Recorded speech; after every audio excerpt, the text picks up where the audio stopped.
السلام عليكم ورحمة الله وبركاته. الحمد لله رب العالمين. الصلاة والسلام على رسول الأمين وعلى آله وصحبه أجمعين. إن أريد إلى الإصلاح ما استطعت وما توفيقي إلا بالله عليه توكلت وإليه أنيب. رب اشرح لي صدري ويسر لي أمري واحلل عقدة من لساني يفقهوا قولي. പരിശുദ്ധ ഖുർആനിലെ സൂറത്തുൽ ബഖറ ത്വലാഖുമായി ബന്ധപ്പെട്ട ആയത്തുകളാണ് നമ്മൾ പഠിച്ചുകൊണ്ടിരിക്കുന്നത്.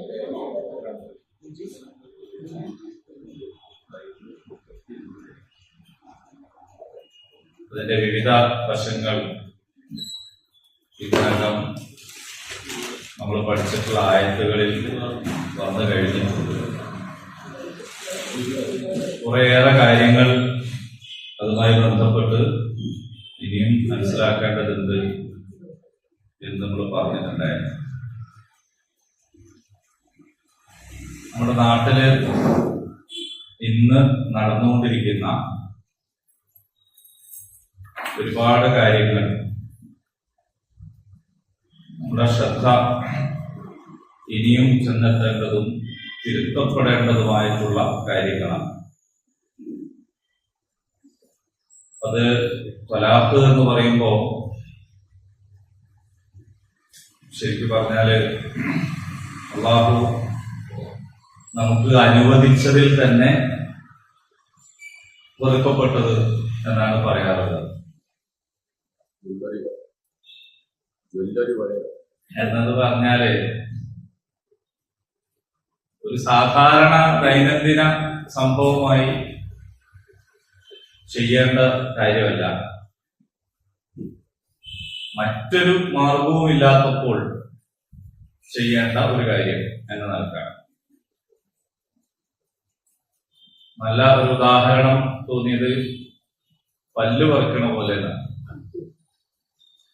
പല്ല് പറിച്ചു കളയാൻ ആർക്കും ഇഷ്ടമുണ്ടാവില്ല. പല്ല് പറിക്കുക എന്ന് പറയുന്നത് ഒരു എല്ലാവരും പോയിട്ട് ചെയ്യുന്നൊരു കാര്യമല്ല.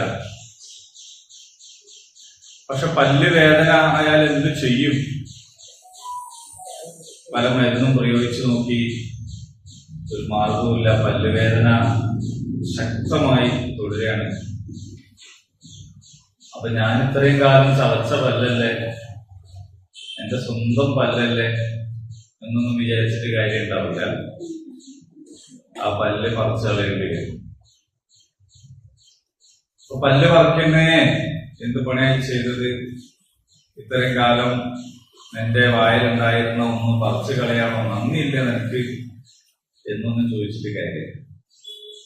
ഞാൻ ജീവിതം മുന്നോട്ട് കൊണ്ടുപോകണമെങ്കിൽ ലോകത്ത് എന്തെല്ലാം കിട്ടിയിട്ടും കാര്യമില്ല, പല്ലുവേദന മാറാതെ എത്ര സൗകര്യം ഉണ്ടായിട്ടും കാര്യം ഉണ്ടാവില്ല. ഇത് നമ്മുടെ ആന്തരാവയവങ്ങളൊക്കെ അങ്ങനെ തന്നെയാണ്. കിഡ്നി ചില ആൾക്കാർ അത് ഓപ്പറേറ്റ് ചെയ്ത് കളയേണ്ടി വരും, മാറ്റി വെക്കേണ്ടി വരും. അപ്പൊ നമുക്ക് ഇഷ്ടമുണ്ടായിട്ടല്ല സർജറി ചെയ്യുന്നത്. പക്ഷെ അനിവാര്യമായൊരു ഘട്ടത്തിൽ അങ്ങനെ ചെയ്തില്ലെങ്കിൽ ജീവൻ നിലനിർത്താൻ കഴിയില്ല എന്നതുകൊണ്ടാണ് പല മതസമൂഹങ്ങളിലും ഇത്തരം ഒരു സാധ്യത തന്നെ ഇല്ലാത്തതിന്റെ പ്രശ്നങ്ങളും, വിവാഹമോചനമേ സാധ്യമല്ലാത്ത മതസമൂഹങ്ങളൊക്കെ ഉണ്ട്. അതുകൊണ്ട് തന്നെ അവര് ഒരുപാട് ദുരിതം അനുഭവിക്കുകയും മറ്റ് സുഖകരമല്ലാത്ത മാർഗം തേടുകയും ചെയ്യുന്ന സാഹചര്യവുമൊക്കെ ഉണ്ട്. ഇസ്ലാം എന്ന് പറയുന്നത് പ്രകൃതി മതമാണെന്നാണ് പറയാ. അല്ലാഹുവിന്റെ ദീനാണ്. അതുകൊണ്ട് അതില് എല്ലാ കാര്യങ്ങൾക്കും വളരെ കൃത്യത ഉണ്ടാകും. ആ കൃത്യതയിലാണ് ഒരു നിലക്കും ജീവിതം മുന്നോട്ട് കൊണ്ടുപോകാൻ സാധ്യമല്ലാത്ത ബന്ധങ്ങളെ എന്ത് ചെയ്യണം, മാന്യമായിട്ട് പിരിച്ചയക്കുക എന്ന രീതി അനുവദിക്കപ്പെട്ടിട്ടുള്ളൂ. പക്ഷെ അതിന് ചില നടപടിക്രമങ്ങളൊക്കെ ഉണ്ട്. ആ നടപടിക്രമങ്ങൾ ഇന്ന് പാലിക്കപ്പെടാറുണ്ടോ എന്നാണ് ആലോചിക്കേണ്ടത്. ത്വലാഖ് സുന്നിയ, ത്വലാഖ് ബിദഇയ്യ, രണ്ട് തരം ത്വലാഖുകൾ. സുന്നിയായ ത്വലാഖ് എന്ന് പറഞ്ഞാൽ റസൂലുള്ളാഹി സ്വല്ലല്ലാഹു അലൈഹി വസല്ലം പഠിപ്പിച്ചു തന്നിട്ടുള്ള റസൂലിന്റെ ചര്യയിലുള്ള ത്വലാഖ്. ബിദഇയ്യായ ത്വലാഖ് എന്ന് പറഞ്ഞാൽ നമ്മൾ ചെയ്യാൻ പാടില്ലാത്ത, ഒഴിവാക്കപ്പെടേണ്ടുന്ന രീതിയാണ്. അത് ചെയ്യാൻ പാടില്ലാത്തതാണ്. പക്ഷെ ചെയ്യാൻ പാടില്ലാത്ത കാര്യം ആണെങ്കിലും ചെയ്താൽ അത് സാധുവാകും. അങ്ങനെയാണ്. ഒരാളെ കൊല്ലാൻ പാടില്ല, പക്ഷെ കൊന്നാൻ മറ്റാൾ മരിക്കും. അപ്പൊ ഒരാള് പറയാണ് കൊല്ലാൻ പാടില്ലായിരുന്നു എന്ന് പറഞ്ഞുകൊണ്ടൊരു കാര്യമില്ല. ഒരാളെ അടിക്കാൻ പാടില്ല, പക്ഷെ അടിച്ചാൽ വേദനിക്കും. അപ്പോ അടിക്കാൻ പാടില്ലാത്ത ഒരാളെ അടിച്ചാല് അത് പാടില്ലാത്തൊരു കാര്യമാണ് ചെയ്തത്, അതിന് അയാൾക്ക് കുറ്റം കിട്ടും. പക്ഷെ അടിക്കാൻ പാടുള്ള ആളാണെങ്കിലും പാടില്ലാത്ത ആളാണെങ്കിലും ഒക്കെ അടി കിട്ടിയാൽ എന്താവും? വേദനയാവും എന്നത് സ്വാഭാവികം. അതുപോലെ ത്വലാഖ് ചെല്ലാൻ പാടില്ലാത്ത രീതികളുണ്ട്. അങ്ങനെ ചെല്ലാൻ പാടില്ല, പക്ഷെ ചെല്ലിയാൽ എന്താവും? ത്വലാഖ്. അതാണ്. അപ്പൊ നമ്മൾ കഴിഞ്ഞ ക്ലാസ്സിൽ പറഞ്ഞിട്ടുണ്ടായിരുന്നു വിവാഹമോചനത്തിന്റെ വ്യത്യസ്ത രീതികൾ എന്താണെന്ന് നിങ്ങൾ പഠിച്ചു വരും. ആർക്കെങ്കിലും കിട്ടിയോ? കുറെ കിട്ടിയോ? എട്ടും കിട്ടിയോ? ആർക്കൊക്കെ കിട്ടിയോ? ഒന്ന് കൈവക്കൂ. പെണ്ണുങ്ങൾക്കാണ് ഇതിലൊരു പ്രത്യേക താല്പര്യം കാണുന്നത്. ആണുങ്ങളെയും കാര്യമാണ്, പെണ്ണുങ്ങളെയും കാര്യം. പെണ്ണുങ്ങളെ കാര്യം മാത്രമല്ല, പിന്നെ നമ്മൾ മനസ്സിലാക്കേണ്ട ദുനിയാവിൽ അങ്ങനെ പെണ്ണുങ്ങൾക്ക് മാത്രം ഒരു കാര്യമില്ല. അങ്ങനെയല്ല, എല്ലാവർക്കും കൂടിയുള്ള കാര്യമാണ്. ഒരു വീട്ടില് ഒരാള് ഒരു പെണ്ണിനെ തലാക്ക് ചൊല്ലിയാല് ആ തലാക്ക് ചെല്ലപ്പെട്ട ആൾക്ക് മാത്രമാണോ പ്രശ്നം? അല്ല, കുടുംബം മുഴുവനുമാണ്. മക്കള് അല്ലെ, കുടുംബക്കാര്, ഇയാള് തന്നെ. അതത്ര ഒരു സുഖകരമായ ഒരു കാര്യമൊന്നുമല്ല. അപ്പോ ആണുങ്ങൾക്ക് ആർക്കും കിട്ടിയില്ലേ? ഒരാൾക്ക് പോലും. ചില കാര്യങ്ങൾ നമ്മൾ പെണ്ണുങ്ങളെ ഏൽപ്പിക്കലാണ് അല്ലെ? കിട്ടിയ എന്താ ഒന്ന് പറഞ്ഞു നോക്കിയിരുന്നാല് ഏതൊക്കെയാന്ന് പറയും. പിന്നെ മൂന്നാമത്തെ കുൽക്ക്, നാലാമത്തെ ഗുബർ, അഞ്ചാമത്തെ ലിഹാർ, ആറാമത്തെ ലിഹാൻ. പിന്നെ കൊടുക്കില്ല. ഇതിനെ തോൽപ്പിക്കാൻ ആർക്ക് കഴിയും? ഈ പറഞ്ഞതിനെ തോൽപ്പിക്കാൻ ആരുണ്ട്?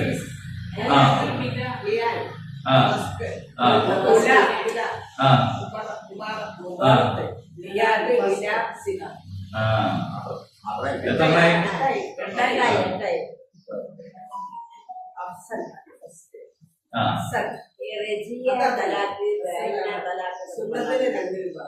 Yes, okay. അപ്പൊ അതിലേക്ക് വരാം. എന്തൊക്കെയാണ് ഇവിടെ പറഞ്ഞത് എന്നുള്ളത് കേൾക്കാത്തവർക്ക് ഒക്കെ പറയാണ്. ഒന്ന് ത്വലാഖ് തന്നെ, മറ്റൊന്ന് ഈലാ.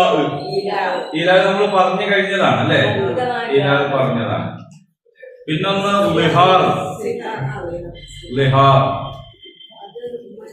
മറ്റൊന്ന് ലിആൻ, ലിആൻ. അഞ്ചാമത്തെ രീതി ത്വലാഖെ തഫ്വീസ്, തഫ്വീസ്, തഫ്വീസ്. മറ്റൊന്ന് ഖുൽദ്, ഖുൽദ് എന്നാണ്. മലയാളത്തില് ഖ ഖു ഒന്നും ഇല്ലാത്തതുകൊണ്ട്. പിന്നെ മുബാറഅ, മുബാറഅ, മുബാറഅത്ത്. എട്ടാമത്തത് ഫസ്റ്റ്, ഫസ്റ്റ്.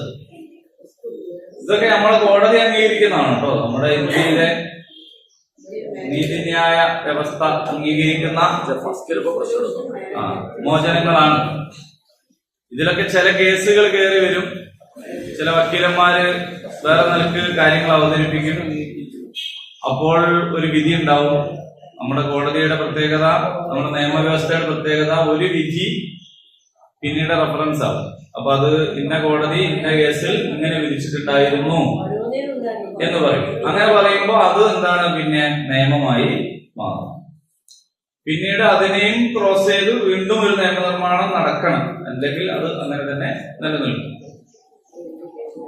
ഇതിൽ ത്വലാഖ് വളരെ എന്താ പറയാ ലഘുവായി പറയുകയാണെങ്കിൽ, ത്വലാഖ് എന്ന് പറഞ്ഞാൽ നമ്മളൊക്കെ മനസ്സിലാക്കിയിട്ടുണ്ട്. ത്വലാഖ് അതാണ് ഇത് വിശദീകരിക്കുന്നത്. ഈലാവ് എന്ന് പറഞ്ഞാല് അതും നമ്മൾ പഠിച്ചു. എന്താണത്? അതായത് പിന്നെ ഞാനിനി അവളെ പോവില്ല, എന്റെ അടുത്ത് വരില്ല എന്നൊക്കെ പറഞ്ഞിട്ട് വിട്ടു നിൽക്കും. അങ്ങനെ വിട്ടു നിന്നിട്ടുണ്ടെങ്കിൽ അതിന്റെ പരിധി എന്തായിരുന്നു പറഞ്ഞത്? അതിന്റെ അതിര് എത്രയായിരുന്നു? 4 മാസം. 4 മാസം. 4 മാസം കഴിഞ്ഞിട്ടും ഈ ശബദം ലംഘിക്കാതിരിക്കുകയോ തിരിച്ചെടുക്കാതിരിക്കുകയോ ചെയ്തു കഴിഞ്ഞാൽ ബന്ധം മോചിപ്പിക്കപ്പെടും. ആണ് ഈലാവ്. മറ്റൊന്ന് ദിഹാർ. ദിഹാർ എന്ന് പറഞ്ഞാൽ നീ എന്റെ ഉമ്മാന്റെ മുതുക് പോലെയാണെന്ന് പറയാം. നിന്റെ ഉമ്മനെ പോലെയാണെന്ന് പറയല. അത് പാടില്ലാത്തതാണ്, അത് നിരോധിച്ചതാണ്. അഥവാ ആരെങ്കിലും അങ്ങനെ പറഞ്ഞു പോയാൽ അത് ലംഘിക്കണം. അത് ലംഘിച്ചിട്ട് പ്രായശ്ചിത്തം കൊടുക്കണം. അത് ലംഘനത്തിന്റെ പ്രായശ്ചിത്തം ഒരടിമയെ മോചിപ്പിക്കുക, അല്ലെങ്കിൽ 2 മാസം തുടർച്ചയായിട്ട് നോമ്പെടുക്കുക, അല്ലെങ്കിൽ 60 അഗതികൾക്ക് ഭക്ഷണം കൊടുക്കുക. ആയിട്ടില്ല. അതേപോലെ ലിആനാണ് 4ാമത്തത്. അതെന്താന്ന് ചോദിച്ചാൽ, ഭാര്യയെ സംബന്ധിച്ച് വ്യഭിചാരാരോപണം ഉന്നയിച്ചാൽ സാക്ഷികളില്ലെങ്കിൽ അവര് ശാപപ്രാർത്ഥന നടത്തി പിരിയണം. അങ്ങനെയാണ്. അപ്പൊ അങ്ങനെ ചെയ്യുന്നതാണ് ലിആൻ എന്ന് പറയുന്നത്. പിന്നെ അവര് തമ്മിൽ ബന്ധം ഉണ്ടാവില്ല. സാധാരണ നിലക്ക് സൂറത്തുൽ നൂറിൽ പറയുന്നു, ഒരാളെ കുറിച്ച് വ്യഭിചാരം ആരോപിച്ചാൽ 4 സാക്ഷികളെ കൊണ്ടുവരണം. അങ്ങനെ കൊണ്ടുവരാത്ത ഒരാൾ ആരോപിക്കുകയാണെങ്കിൽ അയാൾക്ക് 80 അടിയാണ്, സമാനീന ജൽദ. അപ്പൊ സാക്ഷികളെ കൊണ്ടുവരാൻ കഴിയാത്ത ആളെ കുറിച്ച് വ്യഭിചാരം ആരോപിക്കരുത്. അപ്പൊ അത് സമൂഹത്തില് ഫിത്ന വ്യാപിക്കാതിരിക്കാനുള്ള ഒരു നിയമമാണ്. ആരും ആരെ പറ്റി എന്തും പറയാം എന്ന് പറയാൻ ഒരു സ്ഥിതി ഉണ്ടാവാൻ പാടില്ല. അപ്പൊ അതുകൊണ്ട് തന്നെ സാക്ഷികളില്ലെങ്കിൽ പിന്നെ ഒരാൾ വേറൊരാളെ പറ്റിയിട്ട് ഇനിയിപ്പോ നേർക്ക് നേരെ കണ്ട കാര്യമാണെങ്കിൽ പോലും പറയാൻ പാടില്ല. ഒരാൾ യാദൃശ്ചികമായിട്ട് കണ്ടുപോയി വ്യഭിചാരം, പക്ഷേ കൂടെ 3 ആളെ കൂട്ടി സാക്ഷിനെ ഹാജരാക്കാൻ പറ്റൂലെങ്കിൽ പറയരുത്. അങ്ങനെ പറയാതിരുന്നാൽ ഈ വ്യഭിചാരിക്കും കുറ്റമില്ലാന്നല്ല, കുറ്റം പരലോകത്തു നിന്നാണ്, ഇവിടുന്നില്ല.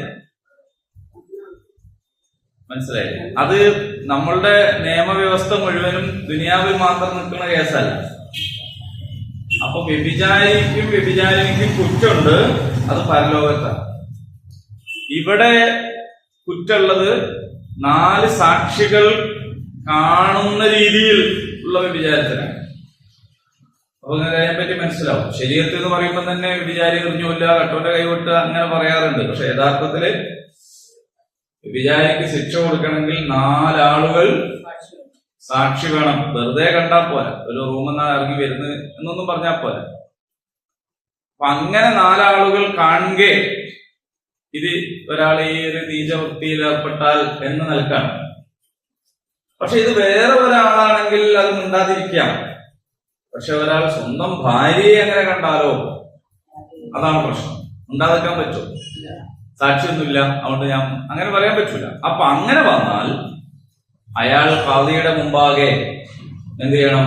വിവരം പറയുമ്പോ അവൾ അത് നിഷേധിക്കുകയാണെങ്കിൽ പിന്നെ ഉള്ളത് ലിആനാണ്. അപ്പൊ എന്താണ് ചെയ്യാ? ഇയാള് സ്വന്തം സത്യം ചെയ്യണം. പിന്നെ ഞാൻ ഈ പറഞ്ഞത് കളവാണെങ്കിൽ എന്റെ മേൽ അള്ളാഹുവിന്റെ ശാപം ഉണ്ടാകട്ടെ എന്ന് പ്രാർത്ഥിക്കണം. അപ്പോൾ അവൾ ഞാൻ നിരപരാധിയാണ് എന്ന് പറഞ്ഞു കഴിഞ്ഞാൽ അവളും എന്ത് ചെയ്യണം? അതേ പ്രാർത്ഥന അവളും നിർവഹിക്കണം. അങ്ങനെ ചെയ്യുന്നതോടുകൂടി പിന്നെ ഇവർ തമ്മിൽ യാതൊരു ബന്ധവുമില്ല. പിന്നെ ഇവർ തമ്മിൽ ആരോപിക്കാനും പാടില്ല. ഇവരൊരു ബന്ധം മുറിഞ്ഞു. പിന്നെ ആ പെണ്ണിനെ കുറിച്ച് അയാളോ ആണിനെ കുറിച്ചോ അവളോ പറയാൻ പാടില്ല. അതാണ് ലിആൻ. പിന്നെ നേരത്തെ പറഞ്ഞ തലാഖ് തഫ്വീസ് എന്ന് പറഞ്ഞ സംഗതി എന്താണെന്ന് ചോദിച്ചാൽ തലാഖ് ചെല്ലാനുള്ള അധികാരം മറ്റൊരാളെ ഏൽപ്പിക്കുക. ഒന്നുകിൽ ഭാര്യനെ തന്നെ ഏൽപ്പിക്കുക. എനിക്ക് വേണ്ടപ്പോ ഇന്നത്തെ എന്താക്കിക്കോ തലാഖായിക്കോ എന്ന് പറയാം. അപ്പൊ പിന്നെ അതിന്റെ പവർ വളർച്ചയ്ക്ക് അതിനെ കുറിച്ച് വ്യത്യസ്ത അഭിപ്രായങ്ങളുണ്ട്. ആ ഏൽപ്പിച്ച സമയത്ത് മാത്രമുള്ള അധികാരമാണെന്ന് പറയുന്നത്. അപ്പൊ അന്നേരം അവളത് തെരഞ്ഞെടുത്തില്ലല്ലോ. വേണമെങ്കിൽ തലാഖാക്കിക്കോ എന്ന് പറഞ്ഞിട്ട് അവളത് ചെയ്തില്ല. പിന്നെ അത് സ്വാഭാവികമായിട്ടും ബന്ധം തുടരുമ്പോ ഇല്ലാതാവും എന്ന് പറഞ്ഞവരുണ്ട്. അതേ സമയത്ത് നിങ്ങളത് കൊടുത്തു കഴിഞ്ഞാൽ പിന്നെ അധികാരം അവർക്ക് തന്നെയാണ് തിരിച്ചു പറയുന്നത് വരെ എന്ന് പറയുന്നത്. ഭാര്യക്കാണ്. അതേ സമയത്ത് നിക്കാഹിന്റെ വേളയിലും വേണമെങ്കിൽ ഇങ്ങനെ ഒരു കരാറിൽ ഏർപ്പെടാം. അതായത് ഇനി വേണ്ടാത്തപ്പോ ഒഴിവാക്കിക്കൊണ്ടേ എന്ന് പറയാം. അപ്പൊ തരാനുള്ള അധികാരം അവിടെ ഏൽപ്പിക്കും. മറ്റൊന്നാണ് ഖുൽഅ് എന്ന് പറയുന്നത്. അവൾ അവനോട് തലാഖ് ആവശ്യപ്പെടുകയാണ്. അപ്പൊ അവന് ഡിമാൻഡ് ചെയ്യാം, എനിക്ക് ഇത്ര പൈസ വേണം, നല്ല ചെല്ലും എന്നൊക്കെ പറയാം. അത് കാരണം അവളുടെ ആവശ്യമാണ് എന്നത്. ഇനി മുബാറക് എന്ന് പറഞ്ഞാൽ എങ്ങനെയാന്ന് വെച്ചാൽ പരസ്പര ധാരണയിൽ അങ്ങോട്ടും ഇങ്ങോട്ടും നമ്മൾ തമ്മിൽ ഇത് ശരിയാവില്ല, അപ്പൊ മധ്യസ്ഥം മുഖാന്തരം നമുക്ക് എന്ത് ചെയ്യാം, പിരിയാം എന്ന് ധാരണയിൽ രണ്ടാളും കൂടി. അപ്പൊ ഒരാളെ തലാഖ് ചെല്ലുമെന്ന് പറയാൻ പറ്റില്ല. രണ്ടാളും കൂടെ ജീവിക്കുന്നില്ല എന്ന് തീരുമാനിക്കുക. പിന്നെയാണ് ഫസ്റ്റ് എന്ന് പറഞ്ഞാൽ കരാർ ദുർബലപ്പെടുത്തൽ എന്നാണ്. ഫസ്റ്റ് ചെയ്യൽ വിവാഹ കരാർ ദുർബലപ്പെടുത്തൽ. ആ ദുർബലപ്പെടുത്തൽ പുരുഷന് ചെയ്യാവുന്ന ഫസ്റ്റുകളുണ്ട്, സ്ത്രീക്ക് ചെയ്യാവുന്ന ഫസ്റ്റ് ഉണ്ട്, വലിയന് ചെയ്യാവുന്ന ഫസ്റ്റ് ഉണ്ട്. അതൊക്കെ സന്ദർഭവും സാഹചര്യവും അനുസരിച്ച് കണിശമായ നിബന്ധനകളോട് കൂടിയിട്ടുള്ള കാര്യമാണ്. ചിലപ്പോ ഇവളവിടെ പെട്ടുപോയി, ഇവള് കുടുങ്ങി. അപ്പൊ അവൾക്ക് ഒരു ഫസ്റ്റ് ചെയ്യാനോ അത്തരമൊരു സംഗതികളിലേക്ക് പോകാനോ ഉള്ള സ്വാതന്ത്ര്യം പോലും ഇല്ലാത്ത വിധം അവൾ കുടുങ്ങിക്കിടക്കുകയാണെങ്കിൽ വലിയന് എന്ത് ചെയ്യാം, എന്റെ മോളെ ഇങ്ങനെ ഉള്ള ഒരു പ്രതിസന്ധിയിലാണുള്ളത്, അതുകൊണ്ട് ഈ വിവാഹ കരാർ റദ്ദ് ചെയ്യണം എന്ന് പറഞ്ഞ് ഖാദിയെ സമീപിക്കാം. അപ്പൊ അതിന്റെ പ്രത്യേകത ഇതൊക്കെ നിശ്ചയിക്കുക ആരാണ്, ന്യായാധിപനാണ്, അല്ലാണ്ട് സ്വന്തം ഉള്ള പരിപാടിയല്ല. ഫസ്റ്റ് എന്ന് പറയുമ്പോ ന്യായാധിപൻ. പിന്നെ ഇവനെ കാണാതാവുകയോ ഒക്കെ ചെയ്യുന്ന ഒരു സാഹചര്യത്തിലും അവൾക്ക് ഫസ്റ്റ് ചെയ്യാവുന്ന ഒരുപാട് കാര്യങ്ങളുണ്ട്. അതിൽപ്പെട്ട സംഗതികളാണ് ഇതൊക്കെ.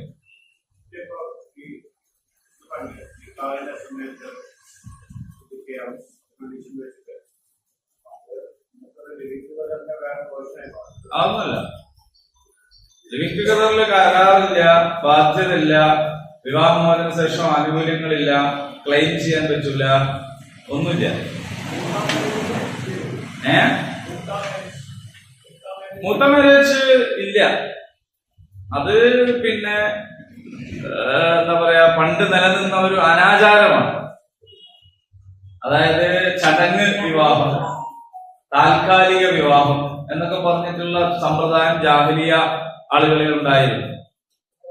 ഈ ചടങ്ങ് വിവാഹം എന്ന് പറയുന്നത് തലാഖ് 3 കഴിഞ്ഞാൽ പിന്നെ വേറെ ഒരാൾ വിവാഹം ചെയ്ത് അവർ ശാരീരിക ബന്ധത്തിൽ ഏർപ്പെട്ട ശേഷം ഒഴിവാക്കണം. അപ്പൊ അതിനെ എന്ത് ചെയ്യുമെന്ന് വെച്ചാൽ, അങ്ങനെ ഒരാൾക്ക് തിരിച്ചെടുക്കാൻ തോന്നിയാൽ അയാള് വേറൊരാളോട് പറയാ, നിങ്ങളൊന്നും ഓളെ കല്യാണം കഴിച്ച് ഒഴിവായി തരും. അപ്പൊ അയാൾ ഒഴിവാക്കാൻ വേണ്ടി മാത്രം എന്ത് ചെയ്യാണ്, ചടങ്ങായിട്ട് കല്യാണം കഴിക്കും. അത് ചടങ്ങ് വിവാഹം, അത് വ്യഭിചാരം തന്നെയാണ്. അങ്ങനെ പാടില്ല. താൽക്കാലിക വിവാഹം എന്ന് പറഞ്ഞാൽ ഈ അറബികൾ പൊതുവില് യാത്രക്കാരും കച്ചവടക്കാരും ഒക്കെ ആണല്ലോ. അപ്പൊ അവര് പല രാജ്യങ്ങളിലും പോകും, കച്ചവടത്തിന് വേണ്ടി പോകുമ്പോ അവിടെ ചിലപ്പോൾ 6 മാസമോ 1 കൊല്ലമൊക്കെ താമസിക്കും. അപ്പൊ അവിടെ ഒരു കല്യാണം കഴിക്കുക,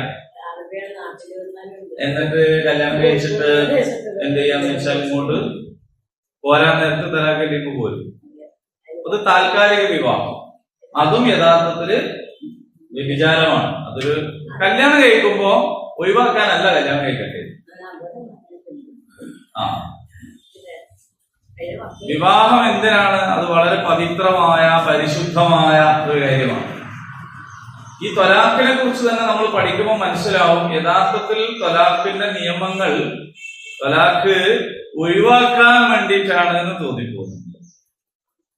കാരണം ത്വലാഖിലേക്ക് ഒരാൾ എത്തുന്ന ഒരു ഘട്ടങ്ങൾ, അതിന്റെ ക്രമം പരിശോധിച്ച് നോക്കിയാൽ എങ്ങനെ ത്വലാഖ് വേണ്ട എന്നാണ് അത് പഠിപ്പിക്കുന്നത്. എന്നാലും നേരത്തെ പറഞ്ഞ പോലെ സാധ്യമല്ല എന്ന് വരുമ്പോഴാണ് അതിലേക്ക് ഒരാൾക്ക് നീങ്ങാൻ പറ്റുക. അപ്പൊ ഇത് വാക്കാൽ വേണ്ട ഒരു കാര്യമാണ് ത്വലാഖ് എന്ന് പറയുന്നത്. പ്രത്യേകമായി ഖുർആനിൽ വന്നിട്ടുള്ള 3 വാക്കുകൾ ആണ് ത്വലാഖിൻ്റെതായിട്ടുള്ളത്. ഒന്ന് ത്വലാഖ്, ഒന്ന് ഫിറാഖ്, ഒന്ന് സിറാഖ്. ഈ 3 വാക്കുകൾ ഒരാൾ പറഞ്ഞാൽ ആ 3-ൽ ഏതെങ്കിലും ഒരു വാക്ക് ഉപയോഗിച്ച് അയാൾ ഭാര്യയോട് പറഞ്ഞാൽ അതിന് നിയ്യത്തൊന്നും വേണ്ട. ആ പറഞ്ഞാൽ തന്നെ ത്വലാഖ്. മനസ്സിലാക്കണം. ഒരാൾ ത്വലാഖ് അല്ലെങ്കിൽ ഫിറാഖ് അല്ലെങ്കിൽ സിറാഖ് 3 ഒന്ന് ത്വലാഖ്, ത്വലാഖ് നമുക്ക് എല്ലാവർക്കും അറിയാലോ. ഫിറാഖ് എന്ന് പറഞ്ഞാൽ വേർപിരിയൽ, സിറാഖ് എന്ന് പറഞ്ഞാൽ പിരിച്ചയക്കൽ. നമ്മൾ കഴിഞ്ഞ ആയത്തിൽ പഠിച്ചിരുന്നു, നിങ്ങൾ അവരെ നല്ല നിലയിൽ എന്ത് ചെയ്യണം? പിരിച്ചയക്കണം. അപ്പൊ ഒരാൾ അയാളുടെ ഭാര്യയോട് തലാഖ് ചെയ്തു എന്നോ ഫിറാഖ് ചെയ്തു എന്നോ സിറാഖ് ചെയ്തു എന്നോ പറഞ്ഞാൽ അത് തമാശയായിട്ട് പറഞ്ഞാലും കള്ളുപിടിച്ചിട്ട് പറഞ്ഞാലും ദേഷ്യം പിടിച്ചിട്ട് പറഞ്ഞാലും നിയ്യത്തില്ലാണ്ട് പറഞ്ഞാലും ഒക്കെ തലാഖാണ്. ഒരാൾ കയ്യും കാലം കെട്ടിയിട്ടിട്ടോ ഭീഷണിപ്പെടുത്തിയിട്ടോ നിർബന്ധിച്ചിട്ടോ കള്ള് കുടിപ്പിച്ചിട്ട് ലഹരി ബാധിച്ചതാണെങ്കിൽ അത് തലാഖാവൂല. അവനാൻ തന്നെ തീരുമാനിച്ച് കള്ളുപിടിച്ചിട്ട് ബോധം പോയിട്ട് പറഞ്ഞാണെങ്കിൽ തലാഖാവും.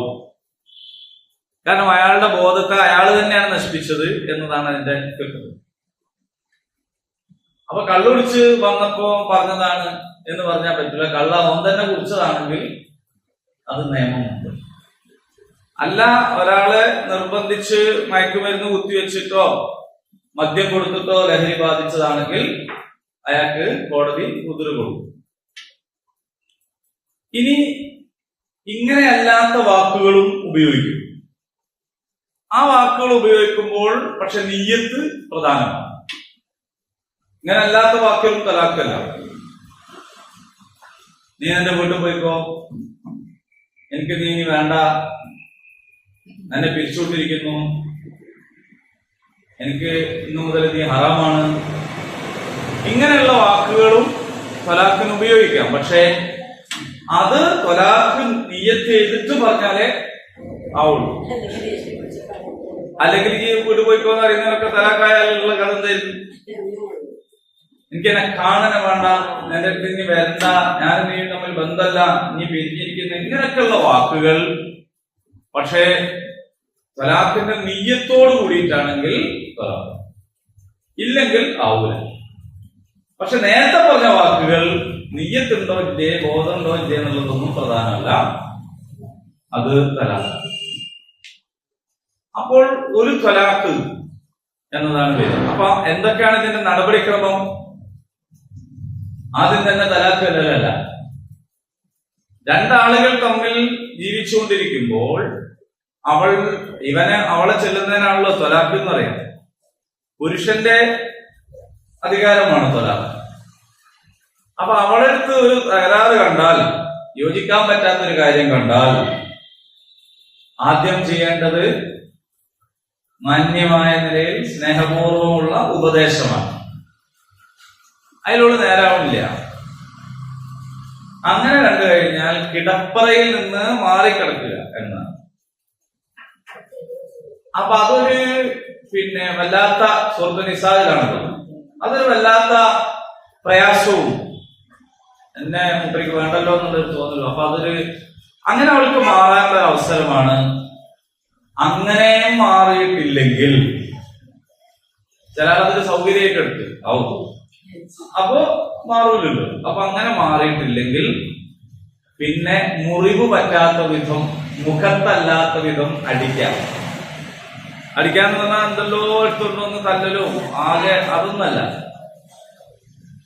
മനുഷ്യൻ ദേഷ്യം പിടിച്ച ആദ്യം തല്ല എവിടെയാണ്? മുഖത്താണ്. അങ്ങനെ അടിക്കരുത്, മുഖത്തടിക്കരുത്. പിന്നെ മുറിവ് പറ്റുന്ന രീതിയിലോ അടയാളം വരുന്ന രീതിയിലോ ഒന്നും തല്ലരുത്. അപ്പൊ എന്താ കാര്യം ചോദിച്ചാൽ, ഇത് നമുക്ക് മനസ്സിലാവാത്തത്, നമ്മൾ വളരെ നല്ല ബന്ധത്തിൽ നിൽക്കുമ്പോൾ നമ്മള് കുട്ടികളൊക്കെ ശ്രദ്ധിച്ചാൽ മനസ്സിലാവും. കുട്ടികളെ നമ്മള് തമാശയില് ചിലപ്പോ അടിക്കും, ദേശം വേദന ആയാൽ പോലും കുട്ടിയെ തന്നെ സഹിക്കും. അതേസമയം നമ്മൾ ദേഷ്യം പിടിച്ചിരിക്കുന്ന അവസരത്തിൽ മെല്ലെ അടിച്ചാലും കൈ ഓങ്ങിയാൽ പോലും നമുക്കറിയും സങ്കടം വരും. അപ്പൊ അടിന്റെ പവർ കൊണ്ടല്ല, അതിനേക്കാൾ വലിയ അടി ചിലപ്പോ പ്രശ്നം ഉണ്ടാവില്ലല്ലോ. അതാണ് അടിന്റെ പ്രത്യേകത. അപ്പൊ എന്നെ ഇയാൾക്ക് അടിക്കേണ്ടി വന്നിരിക്കുന്നു എന്ന വിധം മാനസികമായിട്ട് അവൾക്കത് ഇങ്ങനെ ആയല്ലോ എന്ന് തോന്നണം എന്നാണ്. അപ്പൊ അതിനെ കൊണ്ടാണ്. അപ്പം ഒരു നോട്ടം ചെറുതായി പഴച്ചാൽ പോലും സങ്കടം വരുന്ന ബന്ധത്തിനിടയിൽ പറഞ്ഞാൽ കേൾക്കാത്തതിന് തല്ലിട്ടേണ്ടി വന്നു എന്ന് പറയുന്നത് തിരുത്താനുള്ള ഒരു സാഹചര്യം എന്ന നിലക്കാണ്. അതല്ലാതെ അടയാളം വരാൻ, മർദ്ദിക്കാൻ ഉള്ളൊരു കാര്യമല്ല. പിന്നെ കുടുംബത്തിൽ നിന്ന് അപ്പൊ പുറത്തേക്ക് കടന്നു വന്നു മധ്യസ്ഥന്മാരെ ഇടപെടിപ്പിക്കുക.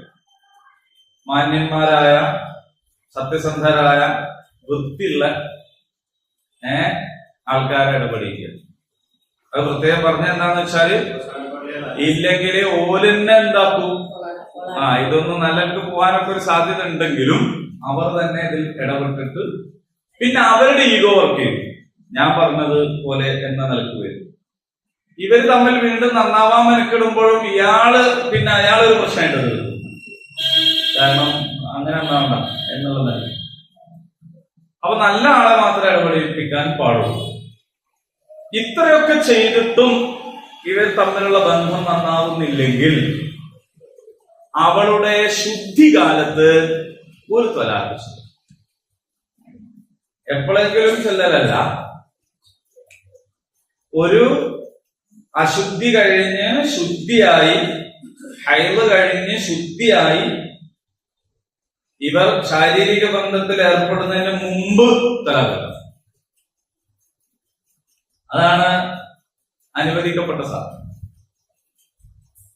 ശുദ്ധിയായതിനു ശേഷം പരസ്പരം ബന്ധപ്പെട്ടതിന് ശേഷം തന്നെ ചെല്ലരുത്. പിന്നെ അടുത്ത ശുദ്ധികാലത്താണ് ചെല്ലരുത്.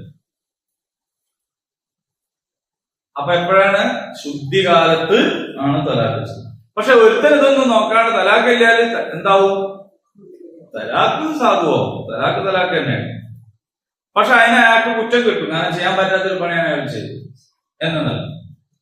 ഇപ്പൊ ഓളെ ശുദ്ധികാലാണോ അല്ലെന്നൊന്നും അറിയണവർത്തേക്കൊരു ഉണ്ടാവുക. ആദ്യം തന്നെ വലിയ മുമ്പിൽ എന്തായിട്ടുണ്ടാവും? വേർപിരിഞ്ഞിട്ടുണ്ട്. അതാണ് നമ്മുടെ നാട്ടിൽ നടന്നുകൊണ്ടിരിക്കുന്നത്. അതിൽ രക്ഷിതാക്കൾക്ക് വലിയ ഒരു പങ്കുണ്ട്. ഓളെ വിളിച്ച് സങ്കടം പറയുമ്പോൾ ഉടനെ വാപ്പറിക്കുന്നു പോയി, ഇതിന് നമ്മളെ ഇയാളിങ്ങനെ വെറുതെ കഷ്ടപ്പെട്ട എന്നെ ഞാൻ നോക്കിക്കോളാം, നീ പോയി, എനിക്ക് ഒന്നാം തരാനൊക്കെ ഇപ്പോൾ ഉണ്ട് എന്ന് പറയും. അല്ലെങ്കിൽ ഉമ്മമാര് പറയും, നീ അവിടെ സഹിച്ചു നിൽക്കൊന്നും വേണ്ട, ഒന്ന് പോയി, വരുമ്പോ എന്താണെന്ന് വെച്ചാൽ എല്ലാം നിർത്തോ, കയ്യെങ്കിലെ തള്ളൊക്കെ ഒന്ന് പൊട്ടിച്ചു കൊടുത്തിട്ട് ബാക്കി നമുക്ക് നോക്കാം എന്ന് പറയും. അതൊക്കെ രക്ഷിതാക്കളുടെ ഭാഗത്തു നിന്ന് ഉണ്ടാവാൻ പാടില്ലാത്ത കാര്യങ്ങളാണ്. ഈ അർഷു കുലുങ്ങും എന്ന് പറഞ്ഞാല് ഈ ചൊല്ലുന്നൊരു വാക്ക് മാത്രമല്ല, ഇതുകൊണ്ടൊക്കെ കൂടിയാണ്. കാരണം ബന്ധങ്ങൾക്കിടയിൽ വമ്പിച്ച തോതിലുള്ള തന്നിഷ്ടവും പൈശാചികതയും വന്നു ചേരുന്നതുകൊണ്ടാണ് അത് വലിയ കടുപ്പുള്ള ഒരു കാര്യമായിട്ട് മാറുന്നത്. ഇങ്ങനെ ഒരു ത്വലാഖാണ് അപ്പോൾ ചൊല്ലേണ്ടത്. 1, 2, 3 എന്ന് പറഞ്ഞിട്ട് ചെല്ലാൻ പാടില്ല. പക്ഷെ ഭൂരിപക്ഷം പണ്ഡിതന്മാരും പറയുന്നത് അത് പാടില്ലെങ്കിലും അങ്ങനെ ഒരാൾ ചൊല്ലിയാൽ 3 ആവും എന്നാണ്. 3 ആവൂല, 1 ആവുള്ളൂ എന്ന് പറഞ്ഞ പ്രബലമായ അഭിപ്രായം ഉണ്ട്. അതേ സമയത്ത് ഭൂരിപക്ഷം പണ്ഡിതന്മാരും പറഞ്ഞത് 3 ആവും എന്നാണ്. അങ്ങനെ പാടില്ല. 1 ചൊല്ലി 2 ചൊല്ലി 3 ചൊല്ലി പറയാൻ പാടില്ല. 1 പാടുള്ളൂ. ഒരിക്കൽ ഒന്നും പറഞ്ഞില്ല എന്ന് വിചാരിക്കാം. ഒരാൾക്ക് മാത്രം പറഞ്ഞതെങ്കിൽ അത് 1 ആയിട്ടാണ് കൂട്ടുക. അതേ സമയത്ത് 1, 2 എന്ന് പറഞ്ഞു കഴിഞ്ഞാൽ 2 ആവും. 1, 2, 3 എന്ന് പറഞ്ഞാൽ 3 ആവും. അങ്ങനെ ആവൂല. ഒരു സമയം പറയുന്നത് ഒരു തവണ എന്ന നിലക്കാണ് കൂട്ടുക എന്ന് പറയുന്നവരും ഉണ്ട്. അപ്പൊ നമ്മുടെ നാട്ടിലൊക്കെ മഹാഭൂരിപക്ഷം ആളുകളും 3 ഒന്നിച്ച് ചെല്ലിയാൽ തന്നെ 3 ആവും എന്ന് മനസ്സിലാക്കുന്നവരാണ്.